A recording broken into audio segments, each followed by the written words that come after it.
Welcome back to the Deep Dive. It is Monday, January 19th, 2026, and today we are looking at a story that sits right at the intersection of high finance, blockchain technology, and, well, you can't avoid it, the Oval Office. It's a story that honestly would have sounded like absolute science fiction 5 years ago, maybe even just 2 years ago. We're talking about World Liberty Financial. Mm-hmm. This is the decentralized finance or DeFi project launched by the family of the sitting president of the United States.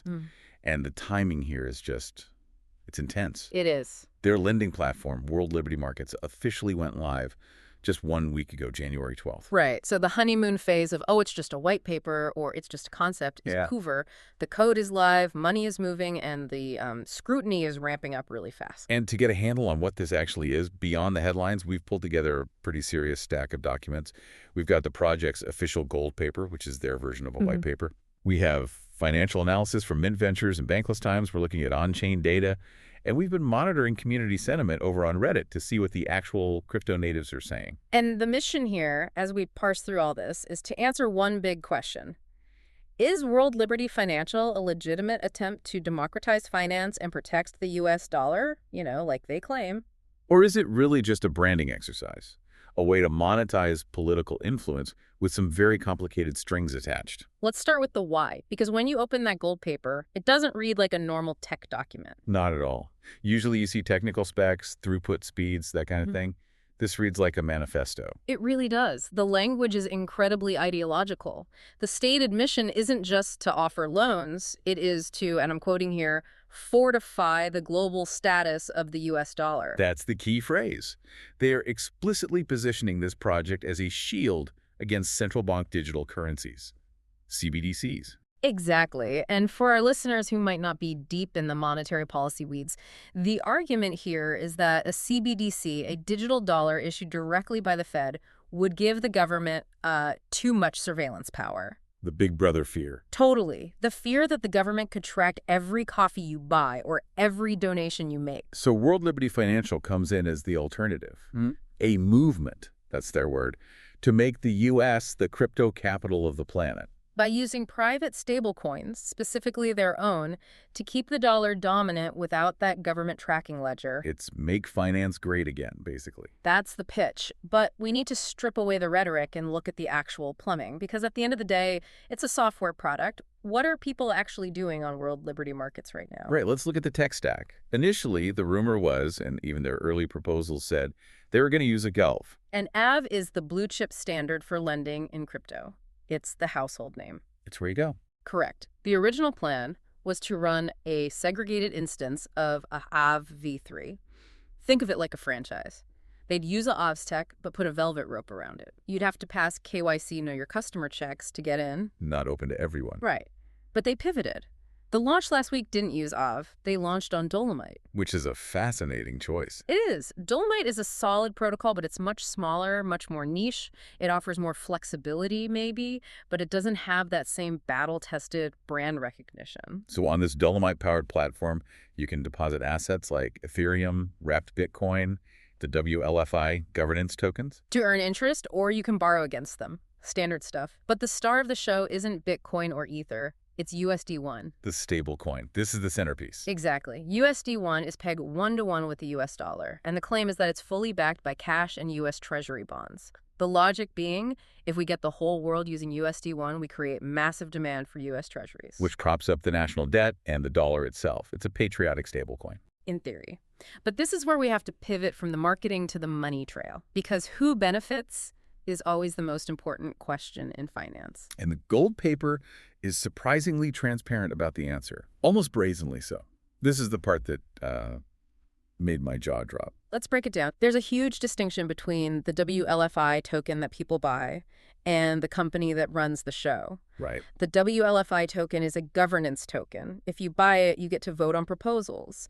Should we add a new collateral type, that sort of thing. But, and this is in bold print, it is not equity. Meaning if the platform makes $1 billion in profit, the token holders get Nothing. Directly. Zero. There's no dividend, no profit share. The token is strictly for voting rights. Okay, so if the token holders aren't getting a profits, who is? Lending platforms charge fees.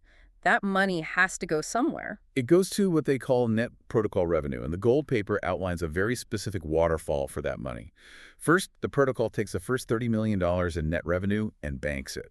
Oh. A reserve fund, operating expenses, legal defense, keeping the lights on. That's standard corporate prudence. Sure. But once that $30 million bucket is full, the faucet opens.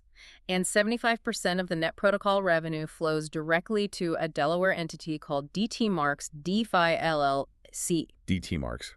I'm going to go out on a limb and say that DT stands for Donald Trump. It does. That is the Trump-affiliated entity. 3/4 of the profit goes there.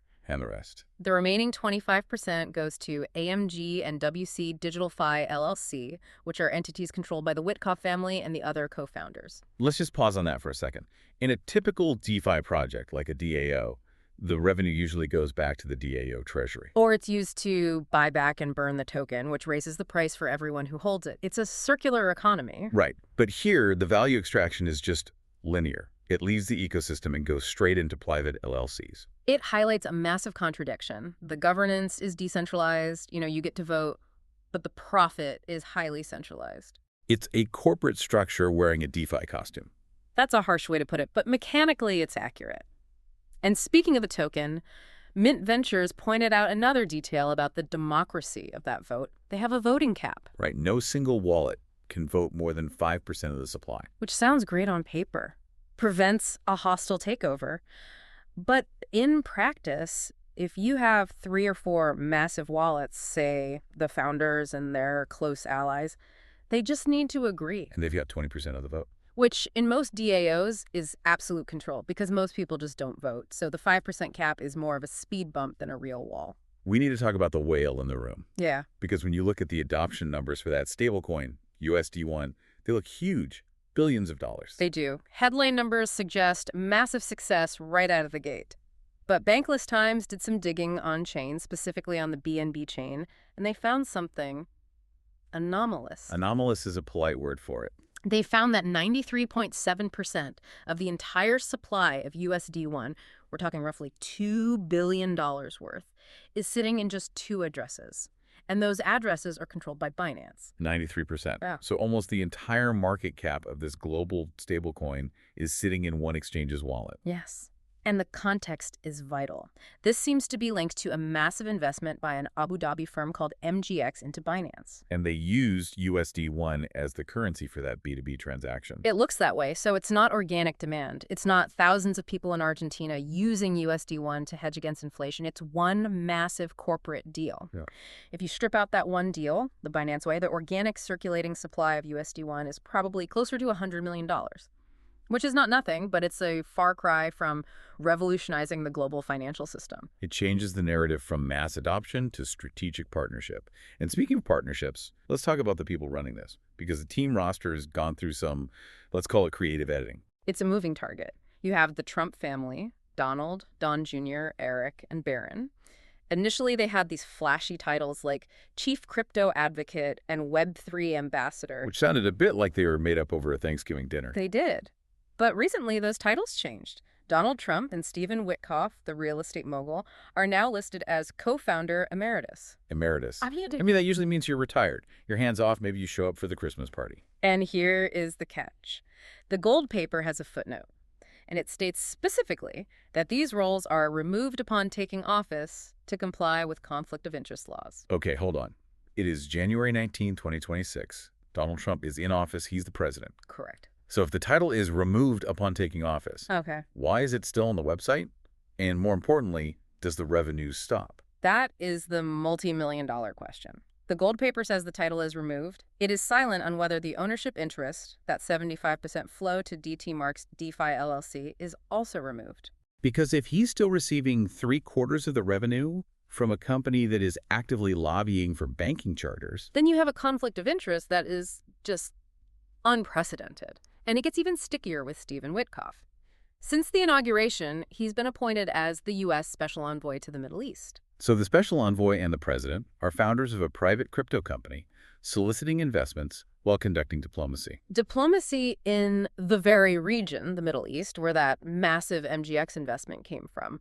You can see why ethics watchdogs are having a field day. It blurs the lines completely, and it's not just the big names. Who is actually coding this thing? Who's making sure the smart contracts don't get drained? That falls to Zach Folkman and Chase Harrow. They're the operational leads. They're crypto veterans, but they come with some baggage. They were previously associated with a product called Doe Finance. I remember Doe Finance. That didn't end well, did it? No. Doe Finance suffered a pretty significant exploit, a hack that resulted in nearly $2 million in losses. So you have a team with a history of security vulnerabilities now running a platform that is supposed to fortify the U.S. dollar. That's a risk factor the Trump premium can't really fix. Code doesn't care about your polling numbers. If there is a bug, there is a bug. And you can bet that sophisticated hackers are looking at this project as the ultimate trophy. Let's look at the immediate situation. Today is January 19th. The platform is live. What's happening right now in the news cycle? Well, beyond the launch, there is serious heat coming from Capitol Hill. Just today, House Democrats sent a scathing letter to the SEC. The Securities and Exchange Commission. Right. They are accusing the agency of dropping enforcement actions against crypto firms that donated to the inauguration. The pay-to-play accusation. Exactly. And the letter specifically cites Justin Sun. The founder of Trine. The very same. Justin Sun made a massive $10 million purchase of WLFI tokens. The Democrats are arguing that this wasn't an investment in tech, it was an investment in political favor. And Justin Sun has been in the SEC's crosshairs for years. And this highlights the paradox of World Liberty Financial again. They want to be permissionless and decentralized. But back in September 2025, before the launch, the platform actually had to freeze a wallet associated with Justin Sun because the optics were so bad. Wait, they froze the wallet. I thought the whole point of DeFi was that you can't freeze wallets, that it's censorship resistant. That is the ethos. But World Liberty Financial has a freeze function built right into the smart contract, and they used it. It's the antithesis of DeFi purism. It proves that there's a master switch. And the founders have their finger on it. Absolutely. So it's DeFi in name, but CeFi centralized finance in practice. It's a hybrid. And that hybrid nature is what makes the market sentiment so confusing. Yeah. We look at Reddit threads from late 2025. The mood was brutal. How so? The token value dropped about 40% into the end of the year. Users were calling it narrative decay. They were asking, what does this actually do?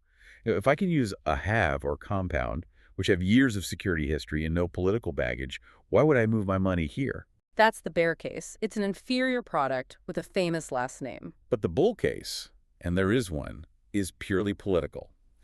CoinMarketCap sentiment shows a group of traders who are betting on the World Liberty Trust Company. The banking charter. Exactly. They have applied for a U.S. National Trust Bank charter. If they get that, it's a game changer. It bridges the gap between crypto and TradFi. The bulls are betting that the Trump premium ensures that license gets approved. And suddenly, WLFI isn't just a lending protocol, it's a fully licensed crypto bank. They're essentially betting that the regulators will bend the knee. Betting on the power of the incumbency. Yes. It's a cynical trade, perhaps, but it might be a profitable one. They're looking at the roadmap RWA tokenization, commodities like oil and timber, and thinking, if anyone can force these assets onto a blockchain, it's the guy in the White House. It brings us back to that central tension. You have a project that claims to be about freedom, world liberty, but it relies on centralized authority, frozen wallets, and political connections to succeed. It is a paradox, and for the broader crypto industry, it's a double-edged sword. On one hand, having the president as a crypto advocate, that validates the entire asset class. Brings it into the mainstream. Like never before. But on the other hand, if this project fails, if it gets hacked because the Doe finance guys missed a line of code, or if there's a scandal with that revenue stream, it blows back on everyone. It gives ammunition to every skeptic who says crypto is just grift and scams. It puts a target on the back of the entire DeFi sector. Precisely. Instead of being judged on code, it's being judged on politics. And with Democrats actively investigating the SEC's leniency right now, the biggest risk to World Liberty Financial might not be a hacker in North Korea. It's a subpoena in Washington, D.C. It's the ultimate stress test. Can a crypto project survive the Washington spin cycle? And can it survive the free market? Because eventually the hype fades, the Trump bump wears off, and you're just left with a product. If the user experience isn't there, if the liquidity dries up because the Binance whale moves their money, well, gravity takes over. Gravity applies to everyone, even presidents. Especially in financial markets. The market is the ultimate truth teller. It doesn't care about your party affiliation. It cares about yield and security. So before we wrap up, I want to leave the listener with one final thought to chew on. We talked about that revenue split, 75% to the Trump entity, and we talked about the emeritus title being removed. Right. If the title is gone but the money keeps flowing, does that make the presidency a subsidiary of World Liberty Financial? Or does it make World Liberty Financial a branch of the U.S. Treasury? That is a thought that might keep constitutional scholars up at night. If the success of the U.S. dollar is tied to the success of a private company owned by the president, where does public policy end and private profit begin? A blurry line that is getting blurrier by the day. We will be watching those financial disclosures later this year very, very closely. Absolutely. That will be the next big reveal. Well, that is all we have time for today. A fascinating, complex, and slightly terrifying look into the intersection of the Oval Office and the blockchain. As always, check your own risk tolerance before you dive in. Because these waters are choppier than they look. Thanks for listening to The Deep Dive. We'll see you next time.